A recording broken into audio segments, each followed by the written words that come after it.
Vamos a seguir teniendo el tiempo de meditar en la palabra de Dios.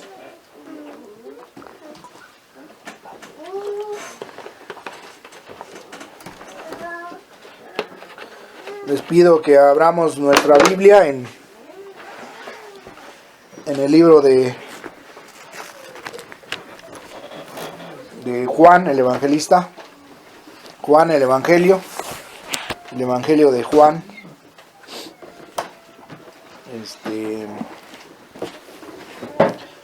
Vamos a ir ahí al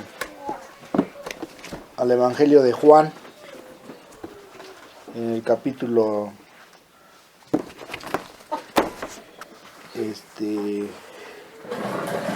yo creo en el 6 comenzamos. Capítulo 6. Bueno, antes que nada, nuevamente les saludo en el nombre de nuestro Señor Jesús, ¿verdad? De Él queremos hablar, de Él queremos meditar en su caminar, en su ejemplo, ¿verdad? Y algo que noté, si ustedes leen el Evangelio de Juan, notamos que el apóstol Juan capta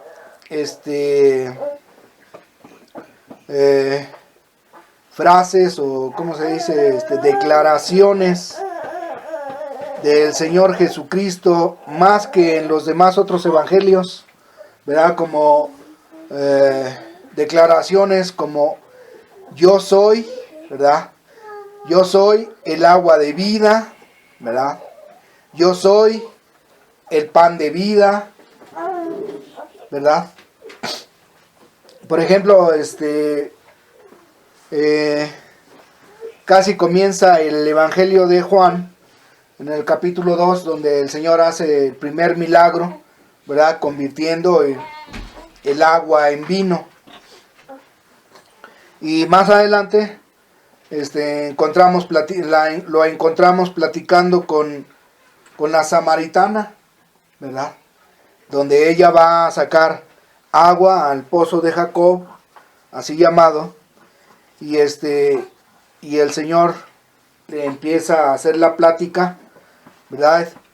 Y finalmente le declara, aunque no entiende ella, ¿verdad? Muy bien, cuando le dice, si tú le pidieras al que habla contigo agua, él te daría agua, ¿verdad? Agua de vida, dice, porque el que tome de esta agua no tendrá sed jamás, ¿verdad? Entonces vemos a Juan como que enfatiza mucho acerca de las declaraciones de nuestro Señor, ¿verdad? Más que los demás evangelistas, en donde él declara, yo soy, ¿verdad? Yo soy. Por ejemplo, vamos al Evangelio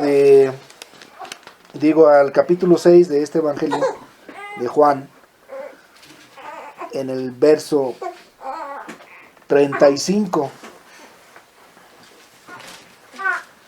Verso 35 dice, Jesús les dijo, yo soy el pan de vida. El que a mí viene nunca tendrá hambre, y el que en mí cree no tendrá sed jamás. Entonces, vemos, ¿verdad?, que el Señor hace estas declaraciones, pero solamente quedan registradas así. La pregunta es, ¿nada más Él hace estas declaraciones y quedaron escritas? ¿Qué es lo que vemos después de estas declaraciones? O antes, haciendo Él milagros, mostrando, ¿verdad?, quién era Él. En este caso declarando, yo soy el pan de vida, ¿verdad? El que a mí viene nunca tendrá hambre. Hambre y sed, me llama la atención que dice, no tendrá hambre ni sed jamás. ¿A qué se referirá a eso? ¿Verdad?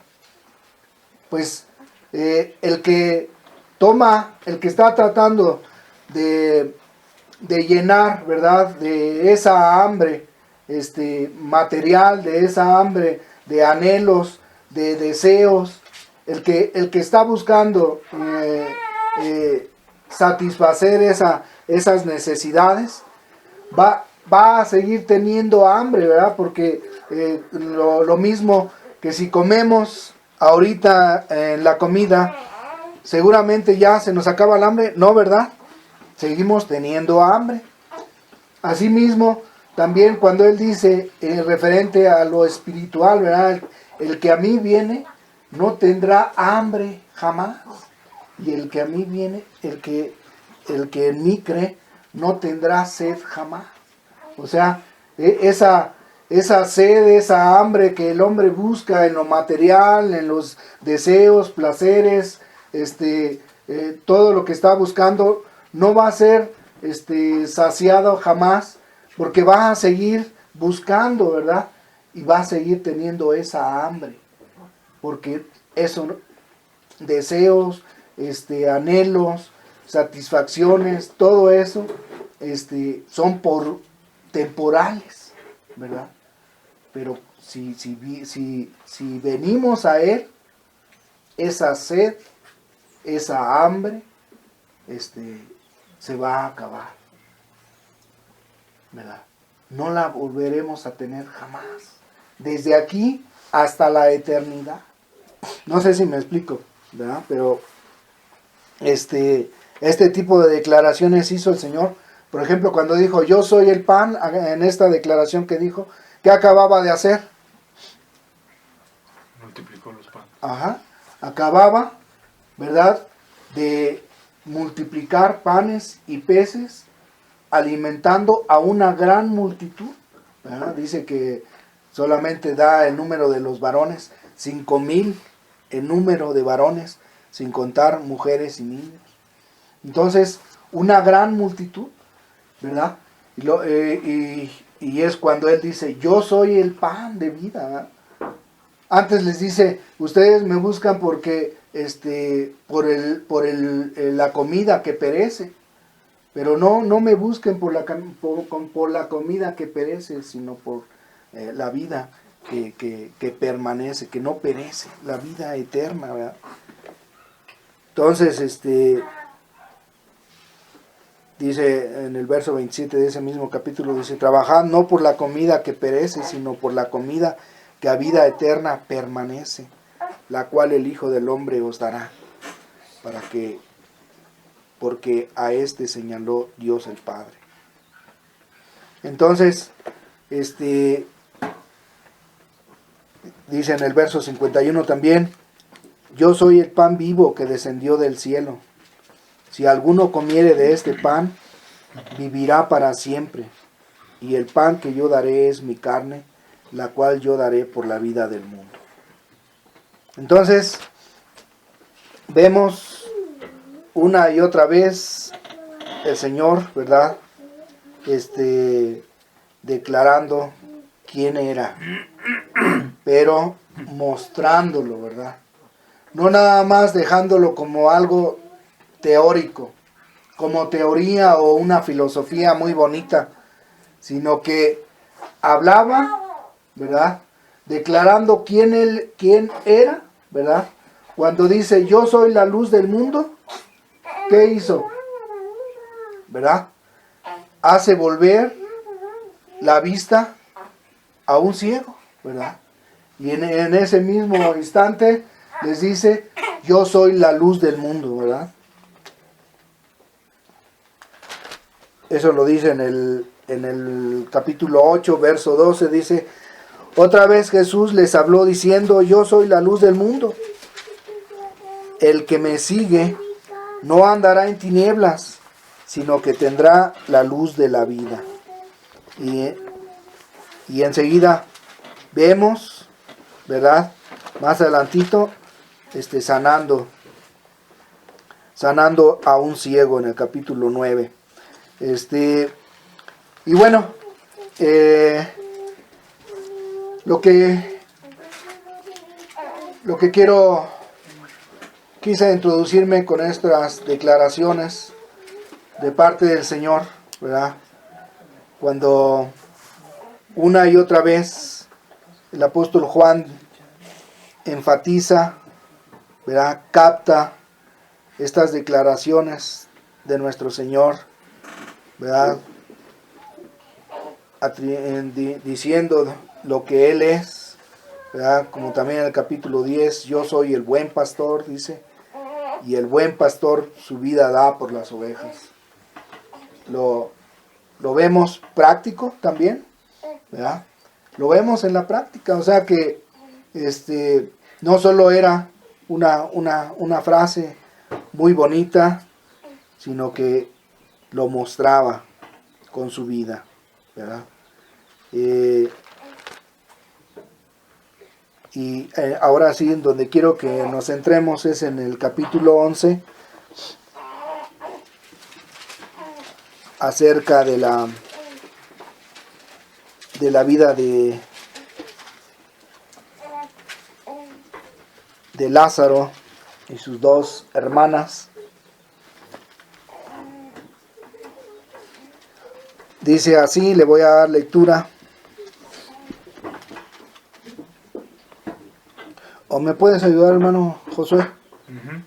En el capítulo 11 que nos habla acerca de la muerte de Lázaro y también de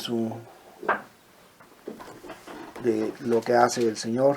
Entonces quisiera que lo leyéramos hasta el verso 44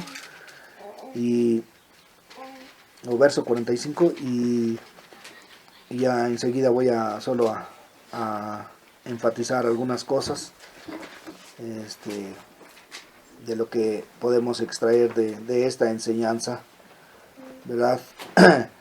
Ya que como muchos hoy en día dicen, yo soy cristiano, ¿verdad? Pero es práctico, ¿verdad? O sea, ¿es solo teoría? ¿O se ve que realmente es práctico? O sea, ¿solamente es teoría? ¿O realmente se evidencia por sus acciones, por su vida? Porque realmente dice ser lo que él es, o hace lo que dice ser, ¿verdad? Bueno, vamos a leer este capítulo, bueno, hasta el verso 45, hermano Josué. Dice así: estaba entonces enfermo uno llamado Lázaro de Betania, la aldea de María y de Marta su hermana. María, cuyo hermano Lázaro estaba enfermo, fue la que ungió al Señor con perfume y le enjugó los pies con sus cabellos. Enviaron pues las hermanas para decir a Jesús: Señor, he aquí el que amas está enfermo. Oyéndolo Jesús dijo: esta enfermedad no es para muerte, sino para la gloria de Dios, para que el Hijo de Dios sea glorificado por ella. Y amaba Jesús a Marta, a su hermana, y a Lázaro. Cuando oyó pues que estaba enfermo, se quedó 2 días más en el lugar donde estaba. Luego, después de esto, dijo a los discípulos: vamos a Judea otra vez. Le dijeron los discípulos: Rabí, ahora procuraban los judíos apedrearte, ¿y otra vez vas allá? Respondió Jesús: ¿no tiene el día 12 horas? El que anda de día no tropieza, porque ve la luz de este mundo. Pero el que anda de noche tropieza, porque no hay luz en él. Dicho esto, les dijo después: nuestro amigo Lázaro duerme, mas voy para despertarlo. Dijeron entonces sus discípulos: Señor, si duerme, sanará. Pero Jesús decía esto de la muerte de Lázaro, y ellos pensaron que hablaba del reposar del sueño. Entonces Jesús les dijo claramente: Lázaro ha muerto, y me alegro por vosotros de no haber estado allí, para que creáis, mas vamos a él. Dijo entonces Tomás, llamado Dídimo, a sus condiscípulos: vamos también nosotros, para que muramos con él. Vino pues Jesús y halló que hacía ya 4 días que Lázaro estaba en el sepulcro. Betania estaba cerca de Jerusalén, como a 15 estadios, y muchos de los judíos habían venido a Marta y a María para consolarlas por su hermano. Entonces Marta, cuando oyó que Jesús venía, salió a encontrarle, pero María se quedó en casa. Y Marta dijo a Jesús: Señor, si hubieses estado aquí, mi hermano no habría muerto. Mas también sé ahora que todo lo que pidas a Dios, Dios te lo dará. Jesús le dijo: Tu hermano resucitará. Marta le dijo: Yo sé que resucitará en la resurrección, en el día postrero. Le dijo Jesús: Yo soy la resurrección y la vida. El que cree en mí, aunque esté muerto, vivirá. Y todo aquel que vive y cree en mí, no morirá eternamente. ¿Crees esto? Le dijo: Sí, Señor, yo he creído que tú eres el Cristo, el Hijo de Dios, que has venido al mundo. Habiendo dicho esto, fue y llamó a María su hermana, diciéndole en secreto: El Maestro está aquí y te llama. Ella, cuando lo oyó, se levantó de prisa y vino a él. Jesús todavía no había entrado en la aldea, sino que estaba en el lugar donde Marta le había encontrado. Entonces los judíos que estaban en casa con ella y la consolaban, cuando vieron que María se había levantado de prisa y había salido, la siguieron diciendo: Va al sepulcro a llorar allí. María, cuando llegó a donde estaba Jesús, al verle, se postró a sus pies diciéndole: Señor, si hubieses estado aquí, no habría muerto mi hermano.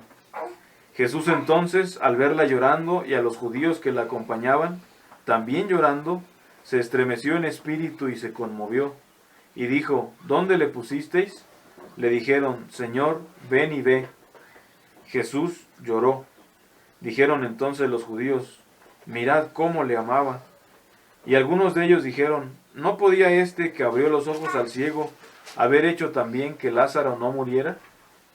Jesús, profundamente conmovido otra vez, vino al sepulcro. Era una cueva y tenía una piedra puesta encima. Dijo Jesús: Quitad la piedra. Marta, la hermana del que había muerto, le dijo: Señor, hiede ya, porque es de 4 días. Jesús le dijo: ¿No te he dicho que si crees, verás la gloria de Dios? Entonces quitaron la piedra de donde había sido puesto el muerto. Y Jesús, alzando los ojos a lo alto, dijo: Padre, gracias te doy por haberme oído. Yo sabía que siempre me oyes, pero lo dije por causa de la multitud que está alrededor, para que crean que tú me has enviado. Y habiendo dicho esto, clamó a gran voz: Lázaro, ven fuera. Y el que había muerto salió, atadas las manos y los pies con vendas, y el rostro envuelto en un sudario.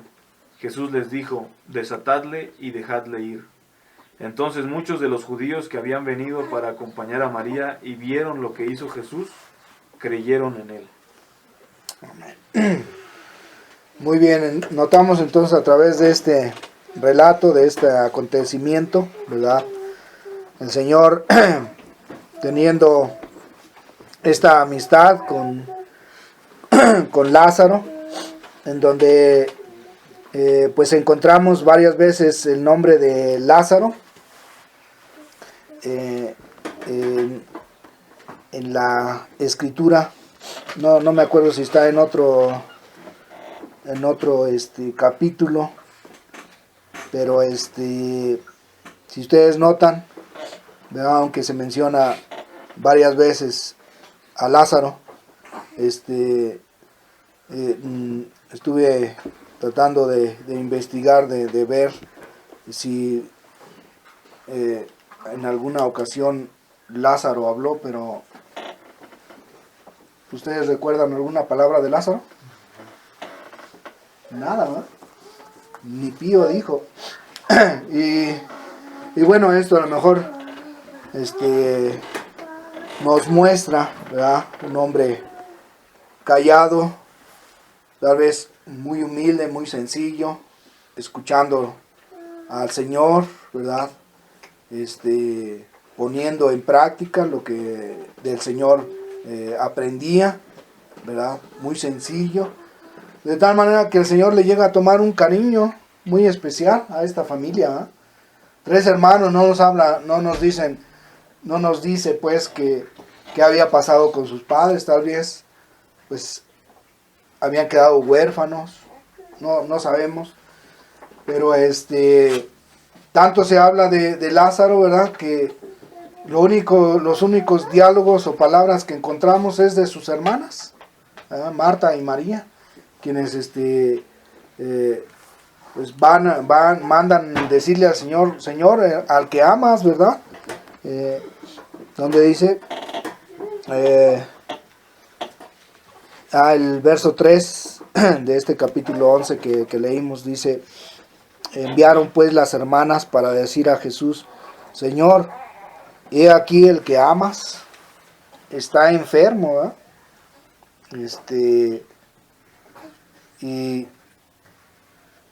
Y el Señor dice, bueno, esta enfermedad no es para muerte, es ¿para qué? Para la gloria de Dios, ¿verdad? Tiene un propósito. Entonces, como sí nos llama la atención, y bueno, en este capítulo en realidad hay muchas enseñanzas, muchos temas que podríamos sacar, pero solo voy a mencionar solo algunos detalles, como acerca de que ellas sabían de alguna manera que el Señor amaba a Lázaro, ¿verdad? Un especial cariño que tenía hacia él, y cuando lo ven enfermarse, le mandan decir, Señora, al que amas está enfermo, ¿verdad? Y más adelante dice en el verso 5, dice, y amaba Jesús a Marta, a su hermana y a Lázaro. Salta la pregunta de, bueno, si los amaba, y si amaba a Lázaro, ¿por qué estaba permitiendo que se enfermara? Y una enfermedad de muerte que finalmente pues lo llevó a morir, ¿verdad? Llega a morir. Entonces, es que a veces tenemos un concepto equivocado del amor de Dios, ¿verdad? De que pensamos que si tú amas a Dios, y si decimos, Dios me ama, ¿verdad? Pues todo nos va a ir bien. No nos debe de pasar nada, ¿verdad? Dios nos va a proteger y pues todo tragedias o situaciones pues van a estar lejos de nosotros porque Dios no nos ama. Pero no, el amor de Dios, ¿verdad? Se manifiesta como lo vemos en la vida de Job, que ahorita están compartiendo los hermanos, ¿verdad? Podemos preguntarnos, ¿amaba a Dios a Job? Lo amaba, claro que lo amaba, ¿verdad? De tal manera que se atrevía a declarar y a decir, prueba a Job. Él es un hombre temeroso de mí, ¿verdad? Apartado del mal, un hombre perfecto y temeroso de mí. Lo amaba, pero tenía un propósito la prueba. Pues claro que sí. Entonces por eso también vemos que, por eso el Señor declara y dice, esta enfermedad no es para muerte, sino para la gloria de Dios. Porque es como se manifiesta, ¿verdad? La gloria de Dios a través de las pruebas que permite en nosotros. Y cuando nosotros pasamos esa prueba, ¿verdad? Dios se glorifica en nosotros. Entonces, a veces podemos tener ese concepto de que si yo estoy bien con Dios, Él me ama y no tiene que sucederme nada, ¿no? Claro que sí, si te ama Dios, ¿verdad? Dios va a poner tus ojos en ti para probarte, para saber qué hay en tu corazón, ¿verdad? Para sacar y para mostrar, ¿verdad? También de qué madera estás hecho, para que otros puedan ver. ¿Nos mostró Dios de qué madera estaba hecho Job? Sí, hoy en día realmente reconocemos que tal vez si Dios nos permitiera una prueba así, en nuestras propias fuerzas diríamos, creo que no pasaríamos. Pero quién sabe. Si Dios nos permitiera, ¿verdad? A veces cuando miramos en la vida de los hermanos que fueron torturados y de veras cuando a veces todavía en el mundo exhiben esos instrumentos de tortura y la manera en cómo eran utilizados para torturar, todavía nos quedamos así pasmados diciendo, quién sabe si yo pueda resistir eso. Si no en una situación llegara a blasfemar. Oh, que Dios tenga misericordia, ¿verdad? Y aun cuando nos permita entrar en alguna prueba difícil, no lleguemos a blasfemar y a negar su nombre. Pero, bueno, seguimos viendo pues el acontecimiento, ¿verdad? El Señor permite, no va inmediatamente cuando llega el mensaje de las hermanas de Lázaro, no les dice, pues vámonos rápido, ¿no, verdad? Dijo, vamos a esperar. Y dice que esperó otros 2 días, ¿vale? Ajá. Y entonces,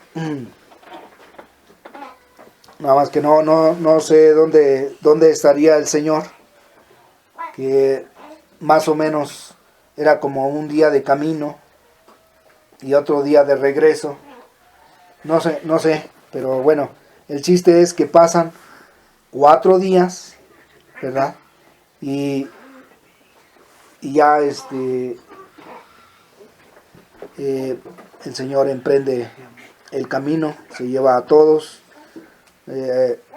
Notamos que los discípulos están como temerosos de ir hacia allá porque pues en otra ocasión ya habían intentado matarlo. Y dice que Tomás le dice a sus condiscípulos, vamos también nosotros para que muramos con él. Y pues van con ese temor. Recuerden que pues nosotros ya sabemos qué es lo que va a acontecer, ¿verdad? Y ellos pues no saben qué es lo que va a suceder. Ellos solo están caminando y están viviendo las cosas paso a paso como van sucediendo, ¿verdad? Nosotros ya podemos saber qué sucedió, qué es lo que iba a ser, pero ellos no. Ellos pues van con él y llega,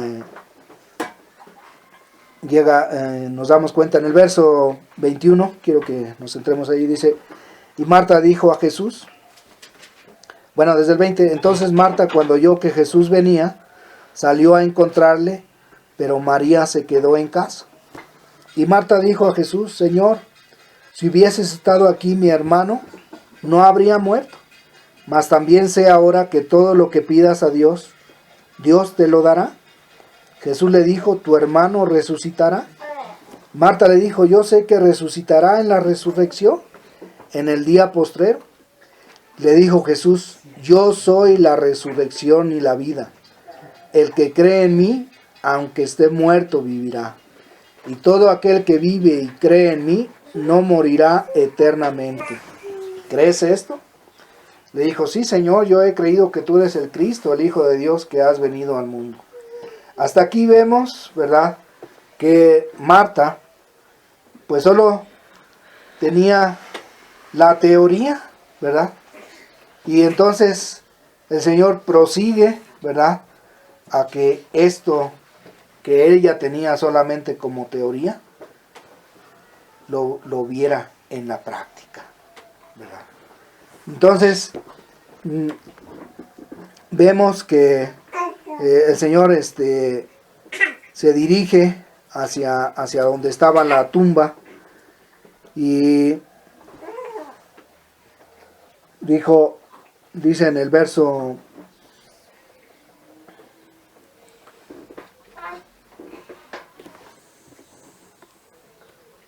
en el verso 30, dice, Jesús todavía no había entrado en la aldea, sino que estaba en el lugar donde Marta le había encontrado.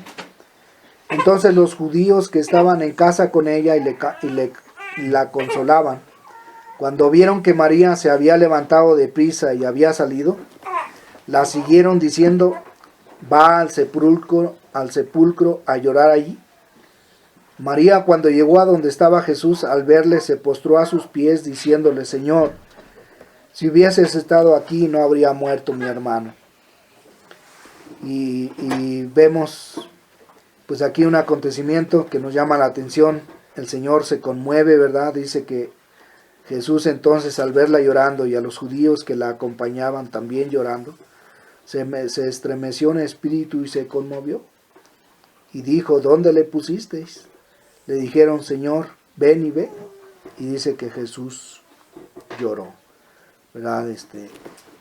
Yo creo que algunos de nosotros, el varón como que algunos somos más fuertes en cuestión de conmovernos, de llorar, y algunos son más sensibles, pero me llama la atención que, bueno, a mí se me ha sucedido a veces cuando veo algo que, pues causa, te conmueve alguna escena o algo, sí se conmueve uno, ¿verdad? De tal manera que sí se nos salen las lágrimas, ¿verdad? Dice mi esposa, cuando veo a alguien, a algún hombre llorar, dice, pues también yo me llama, pues soy conmovida también a derramar lágrimas. Y así pienso que el Señor, ¿verdad? Aunque esto muestra realmente que Él era 100% hombre, o sea que también sentía el dolor, ¿verdad? De lo que sentimos también nosotros, ¿verdad? De tal manera que se conmovió y lloró. Y antes de eso dice que les pregunta, ¿dónde le pusiste? ¿Sabía el Señor dónde estaba? Sí sabía, ¿verdad? Pero quería llevarlos, ¿verdad? A que vieran que lo que él acababa de declarar, unos versículos atrás donde él declara, yo soy la resurrección y la vida, ¿verdad?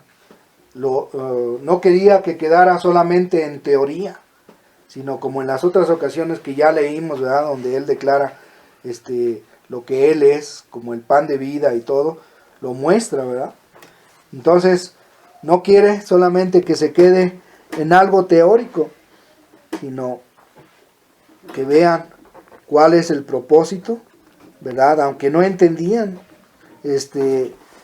Sigo leyendo en el verso 36, dijeron entonces los judíos, mirad cómo le amaba, ¿verdad? Cuando lo vieron llorar. Y algunos de ellos dijeron, ¿no podía que abrió los ojos al ciego haber hecho también que Lázaro no muriera? Y Jesús, profundamente conmovido, otra vez vino al sepulcro. Era una cueva y tenía una piedra puesta encima. Y les da una orden un poco, pues sí, un poco rara para ellos, ¿verdad? Porque, pues, seguramente cuando vieron que se estaba dirigiendo a él, bueno, pensaron, pues va a ver a su amigo, a lo mejor a llorar, pues como a despedirse de él, ¿verdad? Como lo hace la gente aquí cuando alguien llega a morir, va a su tumba, ¿y qué hace? Pues tal vez a pedir a Dios por la persona amada que está ahí, ¿verdad? O a llorar, recordar, a lo mejor tratar como de dirigirle algunas palabras, no sé. Pero cuando el Señor se dirige y les dice en el verso 39, dijo Jesús, quiten la piedra. Inmediatamente Marta se sorprende, ¿verdad? Dice la hermana del que había muerto, Marta, le dijo, Señor, pero hiede ya, o sea, ya está en un estado putefacto, ¿verdad? Después de 4 días de muerto, pues lo lógico es que el cuerpo se va descomponiendo, ¿verdad? Y les dice el Señor, hiede ya es de 4 días, ¿verdad?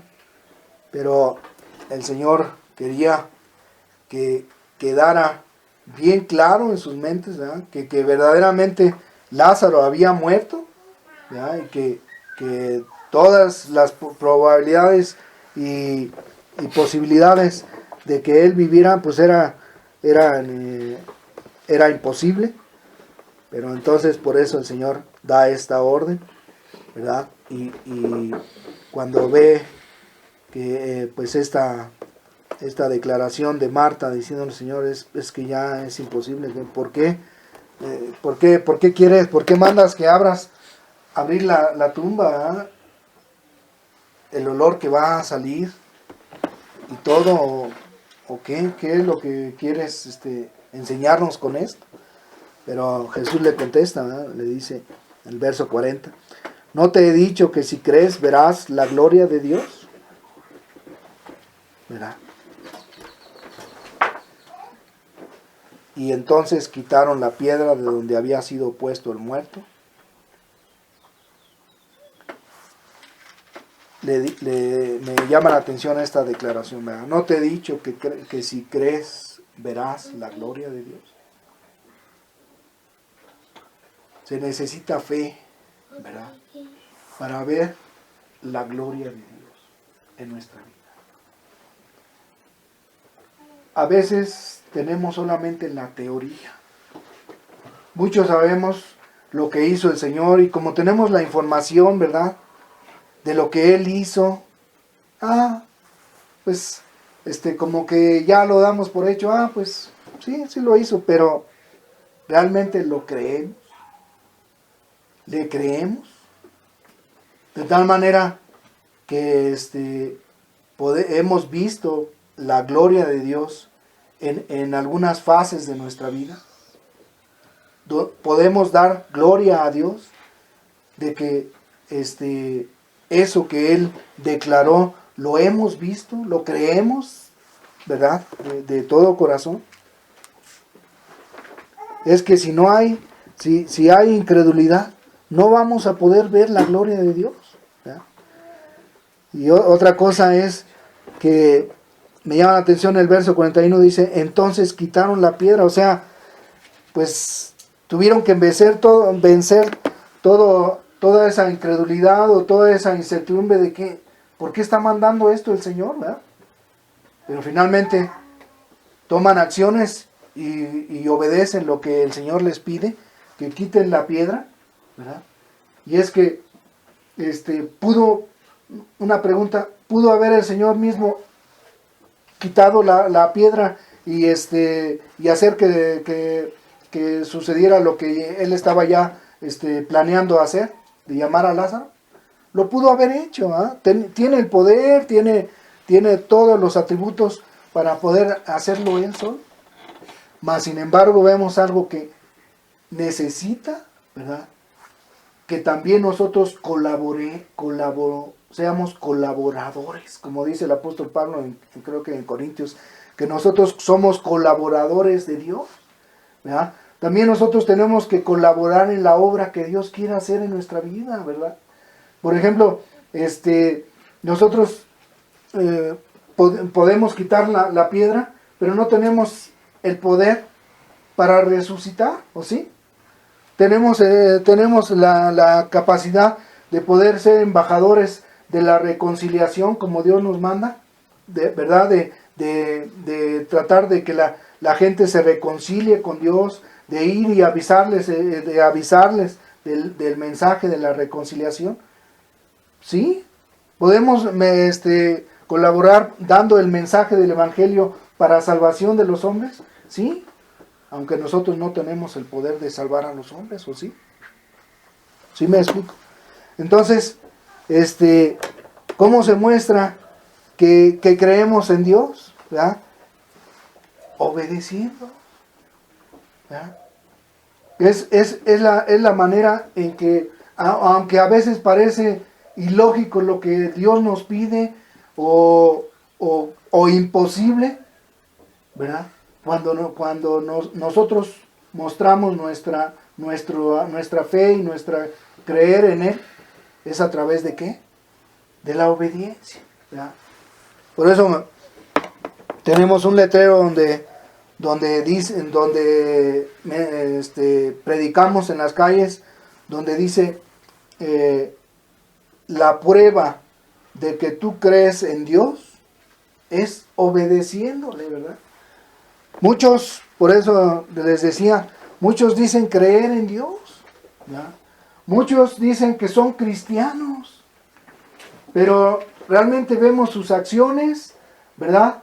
Que no son realmente de imitar la vida de Jesús, de una obediencia sincera a sus mandamientos, sino que vemos sus acciones, ¿verdad? Todavía amándose a sí mismos, ¿verdad? Sus anhelos y sus deseos y sus esfuerzos es en qué pueden conseguir de este mundo, ¿verdad? ¿Qué pueden tener de satisfacción de este mundo? Vemos todavía buscando, ¿verdad? Anhelando las cosas que este mundo ofrece. Pero dice, soy cristiano, ¿verdad? Pero cuando el Señor pide algo, ¿verdad? Ahí ya hay resistencia. No, pues es que ya hay excusas, ya hay justificaciones, es que pues eso no fue para ese tiempo, en estos tiempos pues han cambiado las cosas. Y vemos que realmente el hecho de que alguien se dice ser cristiano es solo pues de palabra, ¿verdad? Solamente se atribuyen el nombre de cristiano porque seguramente dejaron algunas cosas, ¿verdad? Pero ya cuando Dios pide realmente, donde aquellas cosas en las que tenemos que negarnos a nosotros mismos, tomar nuestra cruz y seguirle, y estando aún dispuestos a recibir pasar por el tercer bautismo, ahí ya no se habla de eso, ¿verdad? Entonces, tenemos que ser colaboradores de Dios, ¿verdad? Para ver la gloria de Dios. Creo que en Mateo dice que Dios, el Señor Jesucristo, no pudo hacer muchos milagros ahí a causa de la incredulidad de esa multitud o de ese pueblo donde Él estuvo, ¿verdad? Entonces, la pregunta es, ¿creemos? ¿O solo tenemos la teoría, ¿verdad? Creemos que Él nos salvó y nos liberta, ¿verdad? Para que andemos en una vida libre de pecado, libre de egoísmo, de vanagloria. ¿Lo creemos? ¿O solamente es teoría? ¿Verdad? El Señor, vemos que a través de este relato, por eso quise detenerme en este acontecimiento de la resurrección de Lázaro, vemos que pues no solamente quiso que se quedaran con la pura teoría, ¿verdad? Marta sabía, ¿verdad? Y inclusive hasta le dijo, yo sé que en aquel día resucitará, ¿verdad? Yo sé que resucitará en la resurrección, en el día postrero, ¿verdad? Pero aún cuando sabía esto, cuando tenía esta teoría, no creía, ¿verdad? Porque cuando le dijo al Señor, pues quiten la piedra, le dijo, no, Señor, ¿cómo crees? ¿Qué intentas hacer, verdad?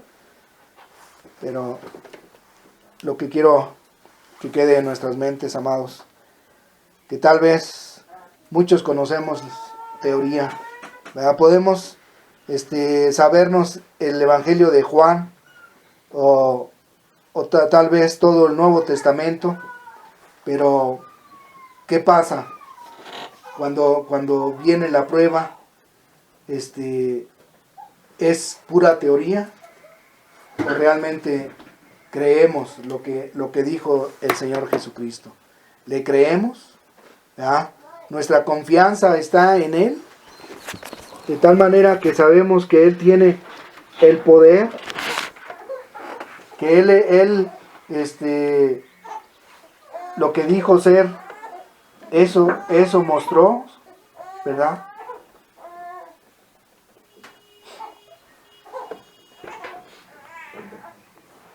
Entonces, bueno, sigo leyendo y dice, entonces quitaron la piedra de donde había sido puesto el muerto, en el verso 41, y Jesús, alzando los ojos a lo alto, dijo, Padre, gracias te doy por haberme oído. Yo sabía que siempre me oyes, pero lo dije por causa de la multitud que está alrededor, para que crean que tú me has enviado. Y habiendo dicho esto, clamó a gran voz, Lázaro, ven fuera. Y el que había muerto salió, atadas las manos y los pies con vendas, y el rostro envuelto en un sudario. Jesús le dijo, desatadle y dejadle ir. Entonces muchos de los judíos que habían venido para acompañar a María y vieron lo que hizo Jesús, creyeron en él. ¿Verdad? ¿Cuál es el propósito? ¿Verdad? De que alguien que cree, ¿verdad? Y que ajusta su vida, ajustamos nuestra vida a la vida del Señor Jesús, ¿verdad? Ajustamos su voluntad a nuestras vidas, ¿verdad? Es que otros que vean en nosotros también crean, ¿verdad? Que esto que decimos, que no solamente decimos algo teórico, ¿verdad? Que no solamente nos sabemos la teoría, sino que es práctico en nuestra vida, y de esa manera es como otros van a creer, ¿verdad? De tal manera que dice que muchos judíos creyeron cuando vieron estas señales, ¿verdad? Que vieron a Lázaro levantarse, ¿verdad? Le quitaron todo el vendaje y salió caminando, ¿verdad? Me llama la atención que ni siquiera ahí Lázaro, ¿verdad? Sorprendido de que, pues, ¿qué estaba haciendo ahí? ¿Verdad? O diciendo, Señor, gracias, o brincando, ¿verdad? De gozo, de alegría, porque a lo mejor, pues, entendió que había muerto y ahora había resucitado. Ni siquiera lo vemos diciendo ni una palabra, ¿verdad? No sé por qué. No lo vemos. No vemos ninguna palabra de él, pero lo importante aquí es que lo que puede también hacer que nosotros veamos la gloria de Dios y que otros vean la gloria de Dios en nosotros es a través de lo que sucede en nuestra vida. Que no es algo teórico nada más, ¿verdad? Que no es algo religioso nada más, no es nada más una apariencia, no somos una apariencia, sino que somos algo real, ¿verdad? Algo que Dios está transformando en nosotros, que está moldeando, en que otros pueden ver la gloria de Dios, de lo que Dios está haciendo en nuestra vida. Tal vez no nos resucitó de ninguno de nosotros, podemos dar testimonio de que resucitamos y nos levantamos estando ahí en el féretro, ¿verdad? Pero sí resucitamos, tal vez, porque otros pueden decir, oye, pero tú no eras así, ¿verdad? Tú vivías de otra manera. Estabas, tal vez no lo digan en esas palabras, estabas muerto espiritualmente y ahora se ve que hay vida, ¿verdad? A veces nos dicen, se refleja algo en tu rostro, en tu manera de vivir, algo diferente, hay paz, ¿verdad? ¿Sí me explico, amados? Entonces, la exhortación es a que tal vez hay cosas en nuestra vida que son solamente teoría. El Señor no quiere que solamente sea teoría. Que nosotros evidenciemos con nuestra vida que es algo práctico. Que la obra que Dios está haciendo en nosotros es para que su gloria se manifieste y otros puedan ver. Pues que Dios les bendiga, Dios bendiga su palabra. Es lo que estos pensamientos que quería compartir. Y tal vez alguien tenga algún comentario extra o algo que le vino a la mente o algo que quiera compartirnos, tal vez relacionado a esto o tal vez relacionado en su vida con lo que se acaba de compartir. Pues dejo el tiempo si alguien quiere compartir algo, algún pensamiento.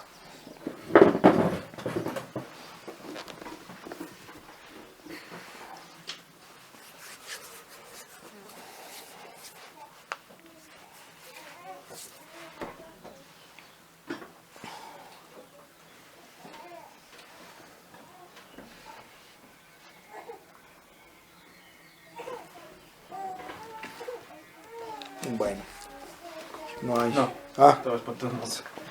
Hay una parte en el Evangelio de Juan que no me acuerdo, ahorita estaba buscando, pero no, ya no lo encontré, lo leí hace poco, donde los fariseos dicen que los que no conocen de la ley están malditos, así dice. La verdad no recuerdo qué parte es. Los que no conocen la ley, me imagino que se referían a la ley mosaica. Son malditos, dice así. Y es bueno, el hermano Daniel hablaba acerca de la teoría, y es tanto énfasis que se hace en la teoría a veces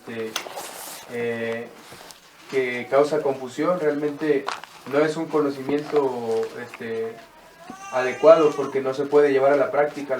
El estar nada más adquiriendo teoría y memorizando y sabiendo lo que dice la Biblia, pero no practicándolo, es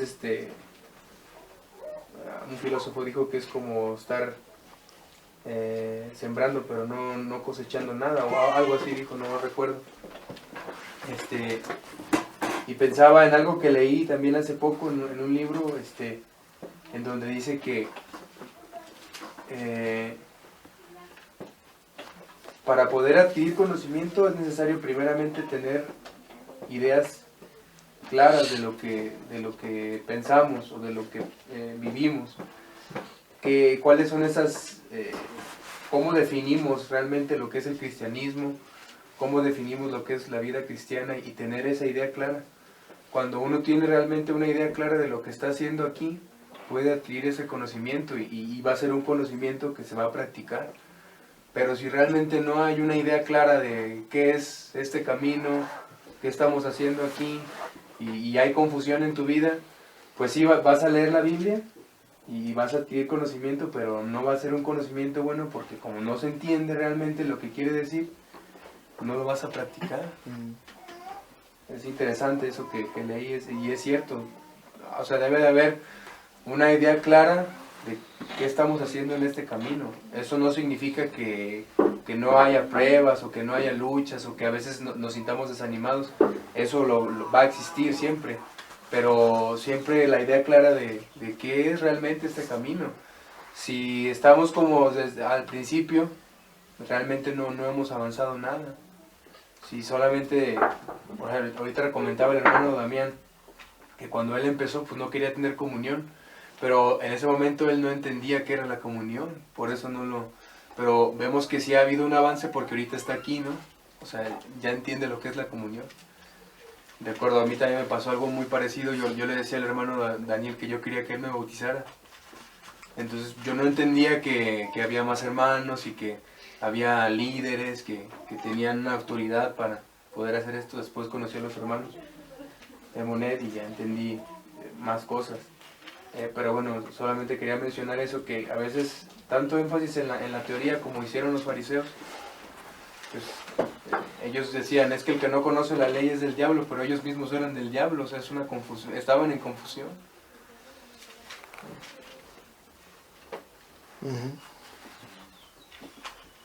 Era Juan 7, Juan 7 dice. 49.